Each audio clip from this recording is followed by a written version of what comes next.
వైఎస్ఆర్సీపీ అధికార ప్రతినిధిగా నియమితురాలైన తరువాత యాంకర్ శ్యామల చేసినటువంటి మొదటి వీడియోనే చంద్రబాబు గారిని అలాగే లోకేష్ గారి మీద విమర్శలు చేస్తూ ఆవిడ చేసినటువంటి మొదటి వీడియో బూమరాంగ్ అయిందని వైసీపీ నేతలు యాంకర్ శ్యామలకి దిశానిర్దేశం చేయడంలో విఫలమయ్యారని, అందువల్లనే యాంకర్ శ్యామలకి వైఎస్ భారతిరెడ్డి వార్నింగ్ ఇచ్చారు అనేటువంటి ప్రచారం ఇప్పుడు సోషల్ మీడియాలో ఉధృతంగా ప్రచారం అవుతున్నటువంటి నేపథ్యంలో ఈ అంశం మీద మనం విశ్లేషణ చేసుకునేటువంటి ప్రయత్నం అయితే చేద్దాం. ప్రస్తుతం మనతో పాటు ఉన్నారు ప్రముఖ రాజకీయ విశ్లేషకులు కృష్ణకుమారి గారు. మేడంతో మాట్లాడడం.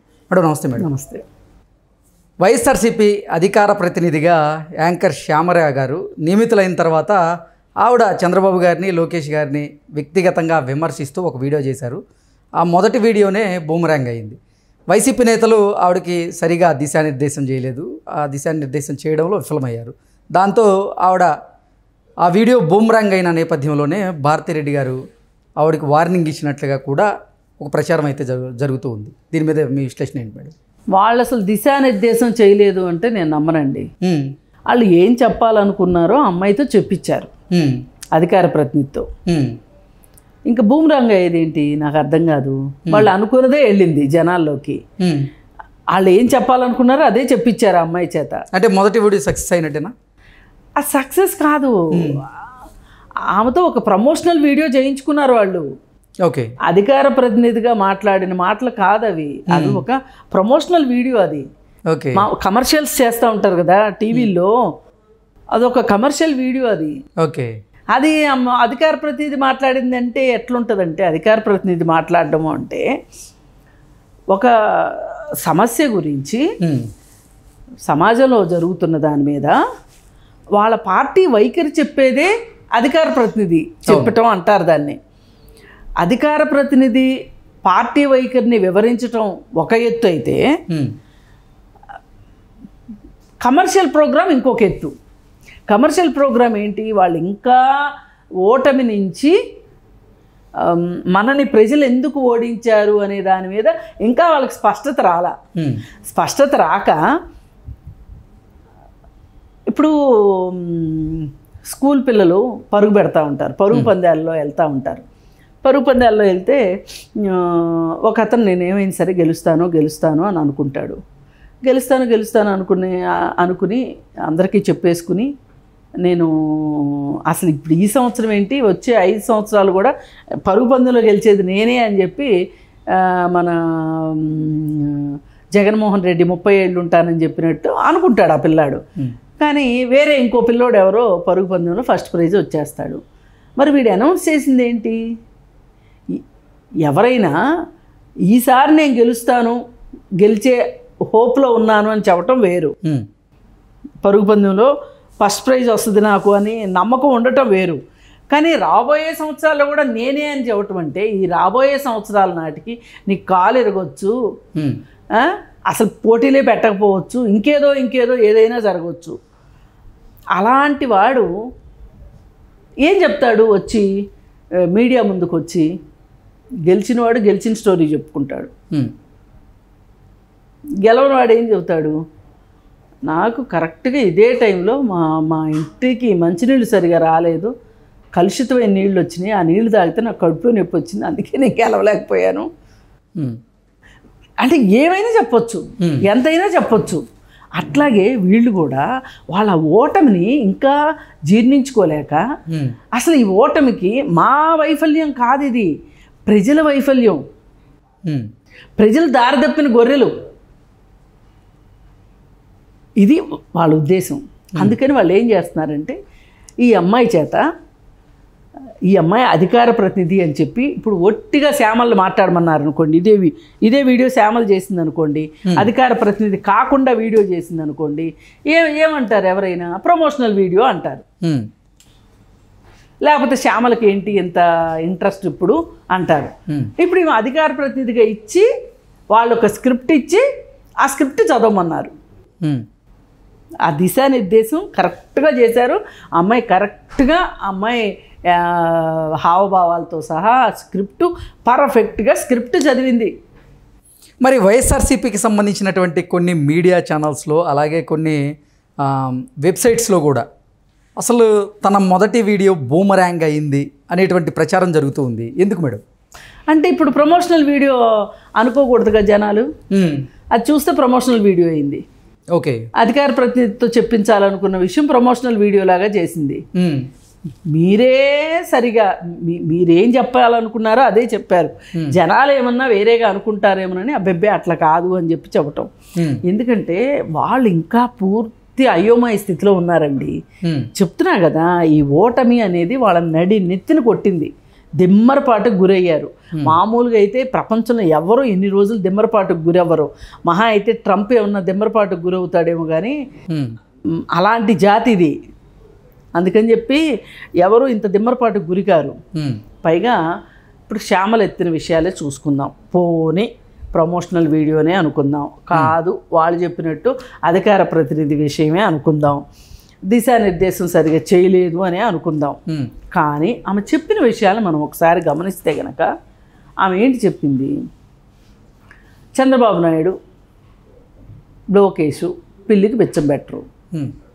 ఎందుకు పెట్టాలి? ఎవరైనా ఎవరి సొంత డబ్బులైనా తీసుకొచ్చి పెడుతున్నారు ఇక్కడ. రాజకీయాల్లో ఏ రాజకీయ నాయకుడైనా గవర్నమెంట్ ఖజానా మీద ఆధారపడి బతుకుతున్నారు వీళ్ళు.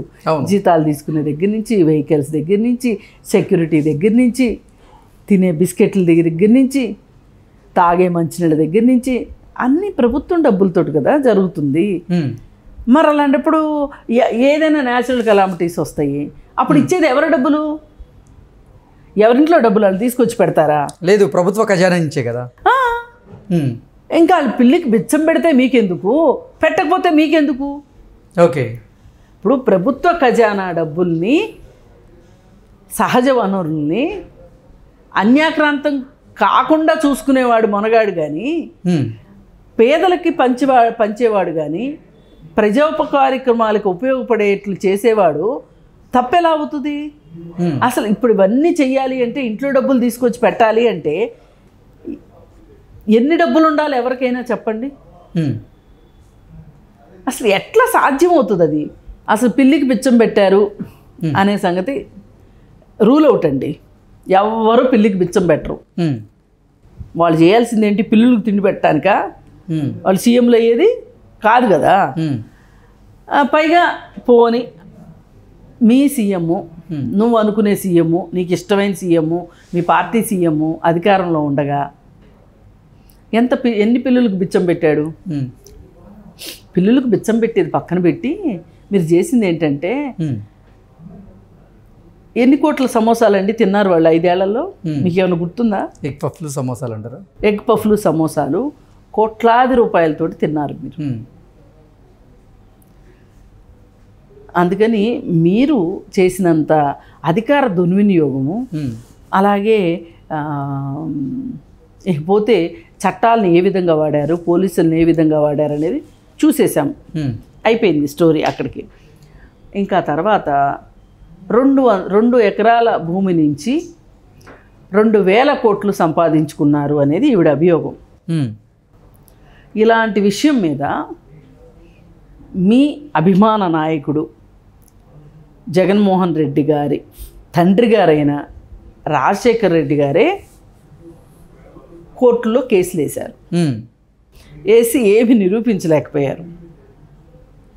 అలాంటిది గుడ్డొచ్చి పిల్లనెక్కిరిచ్చింది అన్నట్లు ఈవిడొచ్చి ఇప్పుడు ఆ స్టోరీ చెప్పటం అనేది ఇవాళ ఈ దేశానికి అవసరమైన విషయమా? చట్టం తన పని తాను చూసుకుంటుందిగా. మళ్ళీ వేయండి మీరు, ఇప్పుడు మళ్ళీ ఇంకో కేసు వేయండి, నిరూపించగలుగుతారో లేదో తెలుస్తుంది. అందుకని ఆస్తుల గురించి నువ్వు చెప్పటం చాలా విడ్డూరంగా ఉందమ్మా. నువ్వు అస్సలు ఆస్తుల గురించి మాట్లాడకు. ఎందుకంటే నీ అధినాయకుడి మీద సిబిఐ ఎన్ని కేసులు పెట్టింది నీకేమైనా తెలుసా? నీకు చెప్పారా వాళ్ళు? తెలుసుకునే టైము, ఓపిక, తీరిక నీకు లేవు. నాకు తెలుసు ఆ సంగతి. ఎందుకంటే ఇప్పుడు దాకా నువ్వు ఏదో సీరియల్స్ చేసుకుంటా బతికావు కాబట్టి నీ స్క్రిప్టులు చదువుకుంటానికే నీకు టైం దొరకదు పాపం. 3 షిఫ్ట్లు పనిచేసి డబ్బులు సంపాదించుకున్నావు పాపం, చాలా కష్టపడి. ఆ విషయంలో నాకేమీ అనుమానం లేదు, డౌట్ లేదు నీ మీద. మరి అంత బిజీగా ఉన్న బిజీ స్టార్వి నీకు రాజకీయాల గురించి తెలియడం అంటే కొంచెం కష్టమే. అసలు జగన్మోహన్ రెడ్డి గారి జీవిత చరిత్ర ఒకసారి చదువుకోమ్మా. రాజశేఖర్ రెడ్డి గారి గురించి, రాజారెడ్డి గారి గురించి, వాళ్ళందరి గురించి నువ్వు చదవకపోయినా పర్వాలా. కేవలం జగన్మోహన్ రెడ్డి గారి జీవిత చరిత్ర నువ్వు ఒక్కసారి పేజీలు తిప్పి చూస్తే నీకు ఖచ్చితంగా మూర్చి రాకపోతే నన్ను అడుగు. ఓకే. ఇప్పుడు సిబిఐ చెప్పినట్లు జగన్మోహన్ రెడ్డి గారి మీద మోపబడిన కేసులు ఏవైతే ఉన్నాయో ఆ ఛార్జ్షీట్లు టోటల్ ఆస్తుల విలువ 43,000 కోట్లు. ఈ 43,000 కోట్లు ఎలా సంపాదించారు అనే దానికి సిబిఐ చాలా క్లారిటీ తోటి ఛార్జ్షీట్లో పొందుపరచబడింది. పెట్టెలు ఛార్జ్షీట్లు ఉన్నాయి. నీకు ఓపిక తీరిక ఉంటే పెట్టెలు ఛార్జ్షీట్లు చదువుకో కూర్చొని. అలాగే అసలు 16 కేసులు ఉన్నాయి ఆయన మీద. అలాగే 16 నెలలు జైలుకి వెళ్ళి వచ్చాడు. అలాగే ప్రతి శుక్రవారం సిబిఐ కోర్టుకి వెళ్ళాల్సిన వ్యక్తి ఈ రాజకీయాలను అడ్డం పెట్టుకొని ఈ రాజకీయాల్లో గెలిచిందే అందుకు. ముఖ్యమంత్రి అయ్యి వ్యక్తిగత హాజరు నుంచి నువ్వు మినహాయింపు పొందావు. మరి ఇప్పుడు ఎలక్షన్లు అయిపోయినాయి, సీఎంగా దిగిన తర్వాత అయినా నువ్వు సిబిఐ కోర్టుకి వెళ్తున్నావా? ఏ వ్యవస్థలు మీ అధినాయకుడిని కాపాడుతున్నాయి?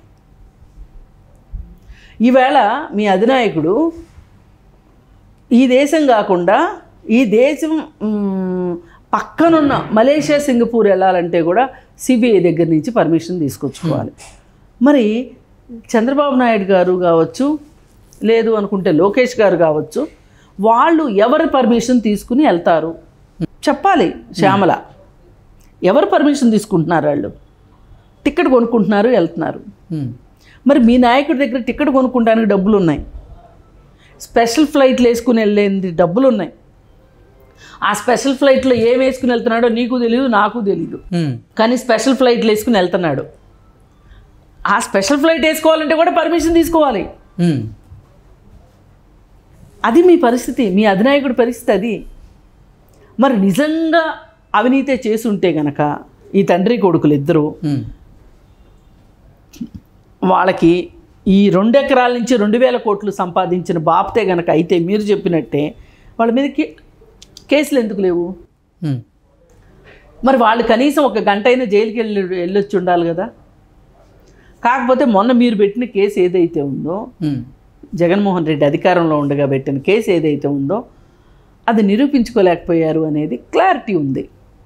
ఓకే, క్లియర్, అది అందరికీ అర్థమైపోయింది. మరి ఇంక నువ్వేం మాట్లాడతావమ్మా?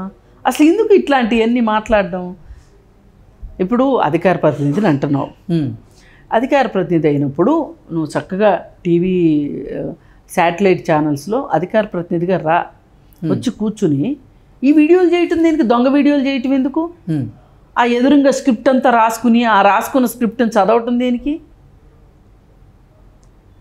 అదే నువ్వు టీవీ షోస్కి రా. ఇప్పుడు తెలుగుదేశం పార్టీకి కూడా అధికార ప్రతినిధి జ్యోత్స్న గారు ఉన్నారు. ఆవిడ వస్తారు వాళ్ళ పార్టీ తరఫున, వైఎస్ఆర్ పార్టీ తరఫున నువ్వు రా, మాట్లాడు, నీ గళం వినిపించు, నీ వాణిని వినిపించు, బాగుంటుంది. ఇట్లా దొంగతనంగా వీడియోలు చేయడం దేనికి?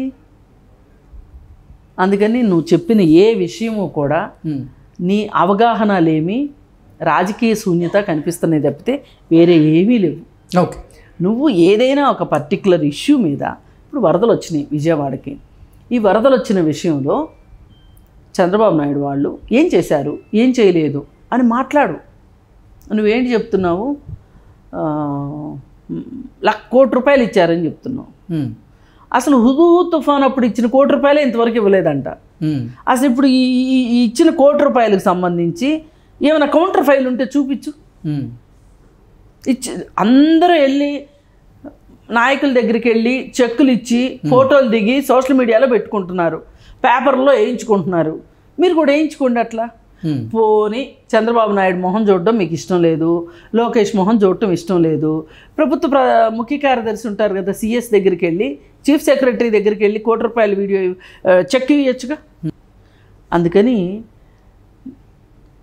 నీకు స్థాయి ఏంటి, నువ్వు ఎంతవరకు మాట్లాడగలవు? నువ్వు సినిమాకి తక్కువ, సీరియల్కి ఎక్కువ. అక్కడ ఉంటే సినిమాల కోసం ట్రై చేసుకుంటే మంచిది. ఓకే, అందుకని నువ్వు రాజకీయాల్లోకి వచ్చి ఇక్కడ నువ్వు పిసికే గోధుమ పిండి ఏమి లేదమ్మా, అందుకని నువ్వు పిండి పిసికే అవసరమే లేదు, అందుకని నీ పని నువ్వు చేసుకుంటే నీ వృత్తిలో నువ్వు ఉంటే చాలు. ఇప్పుడు ఏంటంటే వాళ్ళు ఏదైనా ఒక విషయం వచ్చింది అన్నప్పుడు వార్తల్లో నిలబడటానికి సాయశక్తుల ప్రయత్నం చేస్తూ ఉంటారు. మొదటిసారిగా జత్వానీ కేసు బయటపడినప్పుడు గుడ్లవల్లేరు కాలేజీ అంశం తీసుకుని వచ్చి ఏమీ లేని దానికి హడావుడి చేసి అంతమంది ఆవేదనకి మీరు కారణమయ్యారు. అంతమంది ఎంత ఏడ్చారు, ఎంత భయపడ్డారు. అసలు ఆ టైంలో కనుక ఏ సున్నిత మనస్కులైన పిల్లలు ఏ ఆత్మహత్యకో పాల్పడితే ఎవరు ఆ ప్రాణాలను తిరిగి తీసుకొచ్చి ఇచ్చేవాళ్ళు? అది చేశారు. అది 4 రోజులు హడావుడి సరిపోయింది. ఇంకా కొంత వార్తలు జత్వానీ కేసు, కొన్ని వార్తలు కొంత టైము ఈ గుడ్లవల్లేరు కాలేజీ మీదుగా పోయింది. ఇప్పుడు మళ్ళీ ఐపీఎస్లు అరెస్ట్ అవ్వటము, ఐపీఎస్ని సస్పెండ్ చేయడము, అలాగే ఇంకొంతమందిని పోలీసుల్ని సస్పెండ్ చేయటము జరిగింది. ఇది ఇప్పుడు హాట్ టాపిక్గా ఉంది వాళ్ళ జత్వానిది. ఇట్లా చేశారు, ఇలా ఎలా చేస్తారు అని ఆ టాపిక్ని కొంచెం డైవర్ట్ చేయటానికి ఇప్పుడు సడన్గా ఒక అధికార ప్రతినిధి కావాల్సి వచ్చింది. ఉన్న అధికార ప్రతినిధులందరికీ ఏమన్నా నోర్లు పడిపోయినాయా, లేకపోతే ఏమన్నా అయ్యిందా వాళ్ళకి? వాళ్ళు ఎందుకు రావట్లేదు? ఇప్పుడు కొత్తగా అధికార ప్రతినిధి అవసరం ఏమొచ్చింది? కావాలని ఇప్పుడు వార్తా సమయాన్ని చంపటానికి మాత్రమే ఆవిడ వచ్చింది తప్పితే వేరే అవకాశం లేదు, అవసరమూ లేదు. Okay madam, thank you so much. Thank you.